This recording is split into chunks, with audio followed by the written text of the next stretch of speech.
नमस्कार, आप देख रहे हैं हिंदुस्तान मेल न्यूज और आइए रुक करते हैं आज की खबरों की ओर। इंदौर में 3 दिन से लापता 4 साल के बच्चे का शव 3 किलोमीटर पर मिला। बाणगंगा पुलिस द्वारा की जा रही थी छानबीन। इंदौर कांग्रेस की न्याय यात्रा दिग्विजय जीतू शामिल हुए। पुलिस झड़प में कार्यकर्ता का सिर फटा। निःशुल्क स्वास्थ्य शिविर का आयोजन, 200 से अधिक लोगों ने करवाया अपना स्वास्थ्य परीक्षण। भारतीय मजदूर संघ द्वारा 3 सूत्री मांगों को लेकर सौंपा गया ज्ञापन। न्यूनतम पेंशन 1000 से बढ़ाकर 5000 करने की मांग। बीकॉम की छात्रा से पुजारी ने किया रेप, तेजाजी नगर थाना क्षेत्र का है मामला। चोरी की आधा दर्जन कारें बरामद। किराए पर कार लेकर बेचने वाले 2 आरोपी पकड़ाए। पुराने प्रकरण के राजीनामा को लेकर हुई गोलीकांड की वारदात, अन्नपूर्णा थाना क्षेत्र का है मामला।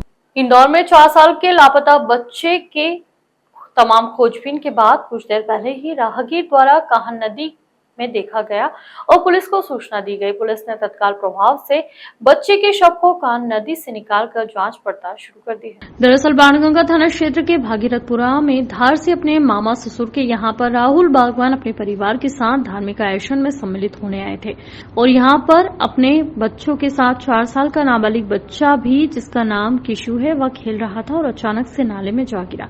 तमाम जांच पड़ताल करने के बाद पुलिस को सूचना मिली थी कि नाले के किनारे बच्चे का शव मिला है। उसके बाद पुलिस ने छानबीन कर शव को पोस्टमार्टम के लिए अस्पताल भेजा और मर्ग कायम कर जांच पड़ताल शुरू की गई। पुलिस का कहना है कि पूछताछ में यही बात सामने आई थी कि बच्चा नल के पास ही बने हुए एक पुल से वहां पर खेल रहा था।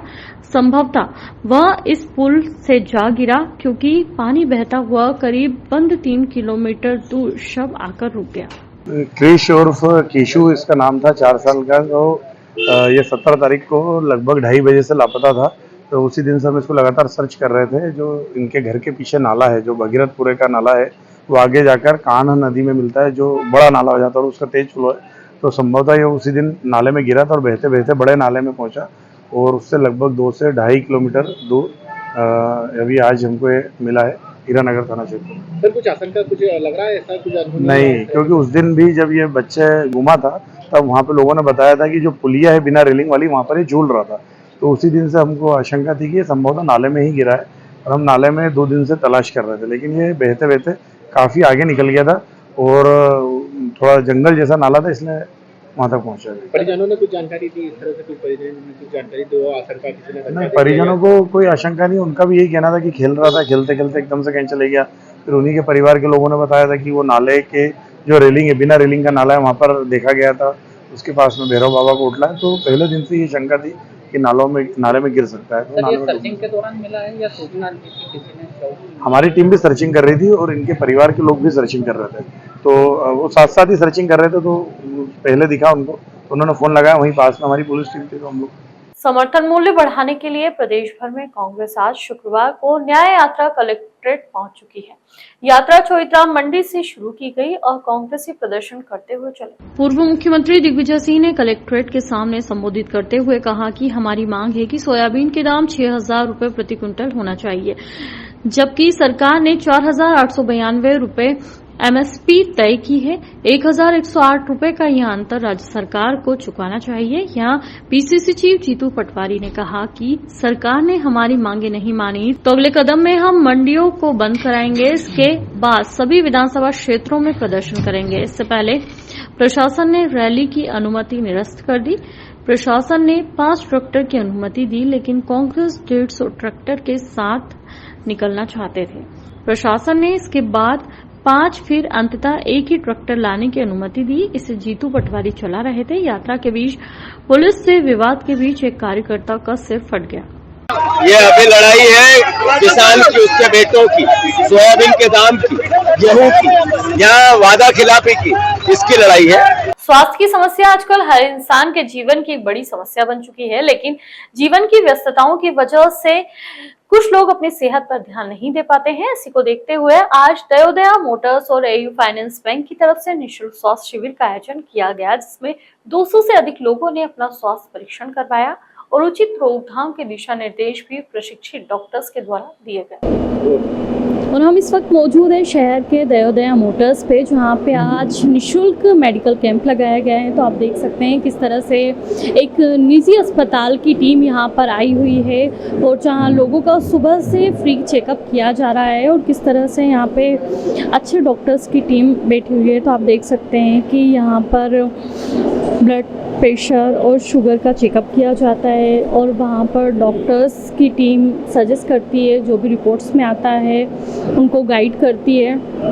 और यहाँ सुबह से अब तक 100 से अधिक लोग आ चुके हैं सिर्फ निशुल्क चेकअप करवाने, और जो उनका टारगेट रखा गया था उन्होंने 200 का, तो वो शाम तक पूरे होने की उम्मीद है। तो आज हम आए हैं यहाँ पर दयोदया मोटर्स पे, जिन्होंने आज शिविर कैंप लगाया है। चूँकि शिविर कैंप इन्होंने निशुल्क लगाया है तो ज़्यादा से ज़्यादा लोग यहाँ आकर अपना चेकअप करवा रहे हैं और वो अपने स्वास्थ्य के बारे में जान पा रहे हैं कि क्या कुछ बीमारियाँ उन्हें। तो चलिए जानते हैं इसके पीछे का उद्देश्य और कितने लोग इस चीज़ से अभी तक लाभान्वित हुए हैं। सर बहुत बहुत स्वागत है आपका। हाँ जी, देखिए मैडम, हम दयोदया मोटर है, बजाज के हम अथोराइज डीलर हैं कमर्शियल व्हीकल के। और हमारा उद्देश्य ये रहता है, साल में हम 2-3 बार इस तरह की एक्टिविटी करते हैं कि जो हमारे कस्टमर हैं, जो ड्राइवर हैं, हमारे ऑटो ड्राइवर, उनके पास इतना समय नहीं होता है कि वो जाके छोटी छोटी चीज़ों के लिए हॉस्पिटल में अपना चेकअप करा पाएँ। जब उनके पास कोई गंभीर समस्या आती है जब भी वो हॉस्पिटल में जाते हैं, तो वो चेकअप उनके लिए अवेयरनेस के लिए होता है कि हम उनको अवेयर कर पाएँ ताकि किसी प्रकार की गंभीर बीमारियों से वो ग्रसित ना हो पाए। तो ये चेकअप का भी हमारा यही उद्देश्य है कि इसमें हम 4-5 तरह के टेस्ट कर रहे हैं, जिसमें उनकी गंभीर बीमारियां कुछ होंगी तो सामने आएंगी, तो वो अपने परिवार के साथ आके यहाँ पे चेकअप करा सकते हैं। इसका ये निःशुल्क चेकअप है, मैंने इसमें आके वो अपने परिवार का निःशुल्क चेकअप करा सकते हैं। इसका क्योंकि सर ये बहुत आउटसाइड है, तो यहाँ लोग कैसे पहुँच पाएंगे, क्योंकि ये कमर्शियल एरिया भी है। हमने इसका 2 दिन पहले से प्रचार किया था। आसपास के जो भी नियरेस्ट स्टैंड है उन पे सब पे जाके हमने ऑटो ड्राइवर भाइयों से रिक्वेस्ट करी थी कि आप लोग अगर चेकअप कराना चाहते हैं तो ये पर्टिकुलर डेट है और ये समय है, इस पर आप अपने परिवार के साथ आके यहाँ पे चेकअप करा सकते हैं। तो क्या कुछ फॉर्मेलिटीज़ रहती है, और अगर नहीं ज़्यादा लोग आ पाते हैं तो कितना लोगों को अवेयर कर सकते हैं? हमने करीबन इसमें टारगेट 200 लोगों को कराया कि आज के दिन जो चेकअप होगा कम से कम 200 लोगों का होना चाहिए, और इतना टारगेट आराम से कंप्लीट होता है क्योंकि इतने ऑटो ड्राइवर भाई हमारे आसपास रहते भी हैं कि हमारे बोलने पे इतने लोग तो आते ही हैं कोशिश करके, तो हमारा टारगेट भी हो जाता है और ये 200 परिवारों में अवेयरनेस भी आ जाती है इसमें। तो अभी तक सुबह से कितने लोग आ चुके हैं? करीबन 100 लोग हमारे हो गए अभी तक।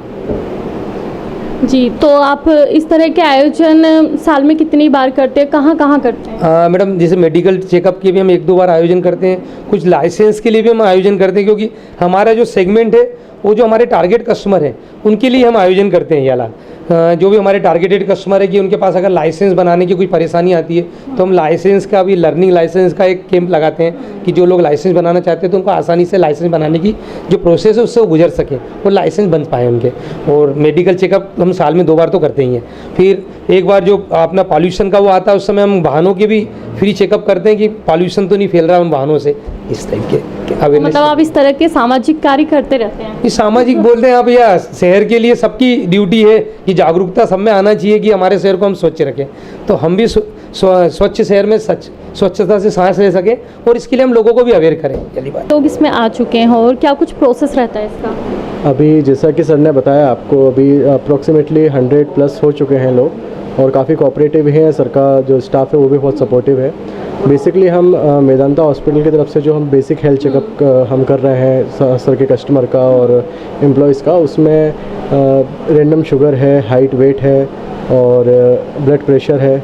उसके अलावा पेशेंट को या कस्टमर को कुछ अपना क्वेरीज रहती हैं, कुछ क्वेश्चंस रहते हैं डॉक्टर से, तो डॉक्टर कंसल्टेशंस भी हैं, तो डॉक्टर से अपना सारी क्वेरीज पूछते हैं और डॉक्टर भी अपना आउटपुट देते हैं कि जो उनकी रिपोर्ट आती है शुगर की या बेसिक जो भी उनका रहता है, तो उसके अकॉर्डिंग डॉक्टर भी अपना इनपुट देते हैं कि आपको किस तरीके की लाइफस्टाइल फॉलो करनी चाहिए। जैसे कि अभी बीच में कुछ कस्टमर्स ने बताया कि उनका डाइटिंग का थोड़ा सा इशू रहता है, वो समय पे खाना नहीं खा पा रहे हैं, तो थोड़ी सा लाइफस्टाइल चेंज करके इस तरीके से हम लोग अवेयरनेस फैला रहे हैं। और इसमें ज़्यादा सहयोग दिया है AU फाइनेंस ने और बजाज ऑटो के सर ने। तो अभी तक रैंडम में से कितने केसेस आए हैं कि सडनली चेक किया यहाँ पे और कुछ निकल के आया हो, जैसे शुगर हुआ, डायबिटीज़? ऐसा मेजर केसेस नहीं आते हैं। जनरली हेल्थ कैम्प में हाई डायबिटीज़ हो जाती है या कुछ हो जाता है, तो मेजरली चेंजेस नहीं आते हैं। इधर बेसिक हेल्थ चेकअप हो रहा है, उसके अकॉर्डिंग डॉक्टर जांच वगैरह लिखता है कि जैसे इनको कंटिन्यूसली चीज़ें बढ़ रही हैं तो उसके लिए वो टेस्ट वगैरह लिखते हैं कि आप फर्दर इन्वेस्टिगेशन के लिए आप हॉस्पिटल भी आ सकते हैं और अपना टेस्ट एक प्रॉपर करवाइए, ताकि एक प्रॉपर आपकी रिपोर्ट बनेगी जो 3 महीने की बनती है या 6 महीने की बनती है, उस तरीके से फिर उसका प्रोसीजर किया जाता है। आपको ये सुझाव आया कि आपको इस तरह से सर के साथ आकर एक हेल्थ कैंप लगाना चाहिए। मैडम जैसे सर के पास जो डीलर्स है बजाज की काफ़ी लंबे समय से है और हम ऐसे देखते आ रहे सर ऐसे कई कैंप ऐसे कई बार कर चुके हैं जिसमें हम लोग का इन्वॉल्वमेंट नहीं रहता था। इस बार सर से जो हमने डिस्कस करा तो मैंने हमसे मतलब अपनी तरफ से प्रस्ताव रखा कि एक कैंप हम आपके साथ करना चाहते हैं, तो उनने उसे एक्सेप्ट करा, हमें अपॉर्चुनिटी दी है, तो हमने उसके 2-3 दिन की एक्टिविटी करके हॉस्पिटल से कांटेक्ट करके एक कैंप ऑर्गेनाइज कराया मैडम। मतलब जो भी इसका वहन होता है क्या वो बैंक की तरफ से? मैडम जो भी है मतलब इसको कॉर्पोरेट टाइप बोल सकते हैं आप, बैंक का जो भी हॉस्पिटल से टाइप है इसका डिटेलिंग तो हमें नहीं दी जाती है, बस हमने अपना रिक्वेस्ट सीनियर को दिया, सीनियर ने हमें अरेंजमेंट करके दिया है इसमें। तो मतलब बैंक पूरी तरह से सहयोग करता है? हाँ, बैंक का पूरी तरह से इसमें। इंदौर के विकास प्राधिकरण पर स्थित क्षेत्रीय आयुक्त भविष्य निधि संगठन के आधार पर भारतीय मजदूर संघ द्वारा अपनी 3 सूत्री मांगों को लेकर ज्ञापन सौंपा गया और मांग रखी गई कि 2014 से जो कर्मचारी पेंशन स्कीम लागू की गई है उसमें बढ़ोतरी की जाए। इंदौर में भारतीय मजदूर संघ के भगवा ऑटो रिक्शा चालक संघ सहित अन्य संगठन द्वारा क्षेत्रीय आयुक्त भविष्य निधि संगठन के अधिकारियों को ज्ञापन सौंपा गया।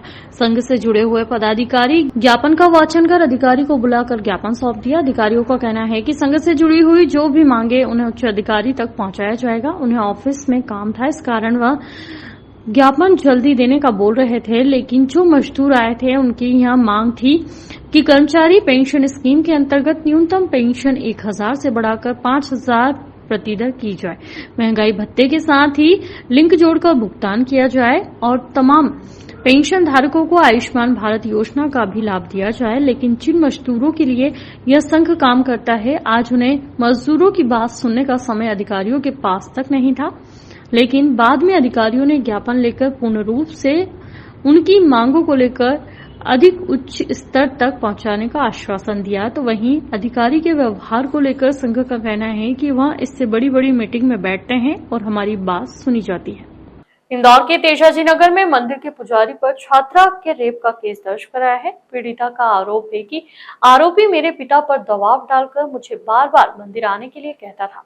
पिता ने बेटी को मंदिर जाने के लिए कहा, तब उसने पुजारी की हरकतों के बारे में बताया। बता दें, तेजाजी नगर पुलिस के मुताबिक 21 साल की युवती ने इलाके के एक मंदिर के पुजारी हरिचरण दास पर रेप का केस दर्ज कराया है। पीड़िता ने पुलिस को बताया कि वह बीकॉम की स्टूडेंट है। 15 मई की सुबह वह तेजाजी नगर में मंदिर पर पूजा करने पहुंची। उस समय मंदिर में कोई नहीं था, पुजारी अकेला बैठा था। वह इस दौरान आया और पकड़कर मंदिर में बने एक कमरे में ले गया। यहां जबरदस्ती की और धमकी दी कि किसी को बताया तो ठीक नहीं होगा, घर वालों को जान से मार देगा। घटना के बाद पीड़िता काफी डर गई। इसके बाद मंदिर जाना बंद कर दिया। पिता जब मंदिर गए तो उन्हें पुजारी ने कहा कि अपनी छोटी बेटी को कहो कि मंदिर आए, नहीं तो उसका नुकसान हो जाएगा। इसके बाद छात्रा के पिता ने उसे मंदिर जाने के लिए कहा। तब छात्रा ने बताया कि पंडित की इस हरकत के चलते दोबारा मंदिर नहीं गई। बाद में परिवार के लोग छात्रा को लेकर थाने पहुंचे और केस दर्ज करा दिया। इंदौर की लसूड़िया पुलिस ने 2 आरोपियों को पकड़ा है। आरोपियों के पास से आधा दर्जन कारें बरामद की है। आरोपी किराए पर कार लेकर उन्हें कम दाम पर बेच देते थे। लसूड़िया थाने के पुलिसकर्मी विक्रम जादौन ने इलाके से एक आरोपी को पकड़ा है। उसने किराए पर कार लेकर कम दाम पर बेचने की बात कबूली है। उसने इस काम में अपने एक साथी का भी नाम बताया है। पुलिस के पकड़ में आने के बाद उनकी निशानदेही पर आधा दर्जन कारें बरामद की है। पिछले दिनों इलाके में रहने वाले बुजुर्ग व्यक्ति की कार ऐसे ही आरोपी महाराष्ट्र लेकर चला गया था। पुलिस इसी केस की जांच करते हुए आरोपी तक पहुंची। जब ये शिकायत प्राप्त हुई तो पुलिस ने इस पर काम किया और इसके बाद जो प्रतीक चौधरी है उसको ढूंढने का प्रयास किया।